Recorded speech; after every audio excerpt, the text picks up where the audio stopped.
नमस्कार शेतकरी मित्रांनो, मी सध्या आलेला आहे पिंपळगाव, तालुका लोहा, जिल्हा नांदेड या ठिकाणी हळदीचा प्लॉट पाहण्यासाठी.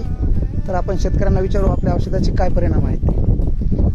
नमस्कार. नमस्कार. आपलं पूर्ण नाव आणि गाव सांगा एकदा. सीतापुरे शिवहार नारायणराव सोनखेड. सोनखेड. हे शिवार कोणत्या याच्यात येते? पिंपळगाव परिसर. पिंपळगाव परिसर.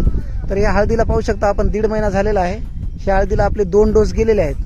त्या 2 डोसचे आपल्याला काय रिझल्ट वाटतात? चांगलं वाटते, उगवण चांगली झाली. बरं, कलर पण चांगला आहे, कलर चांगला आहे. हाईट पण चांगली पकडलेली आहे एवढं कडक वातावरण असताना पण. हो. ओके, धन्यवाद. राहू दे राहू दे. त्याचा हात घालून काढा खाली त्याच्या. नवीनच असल्यामुळेच आपण चेक करायलो. काढा त्याला खालून पुढं पुरता येते नंतर पूर्ण पांढऱ्या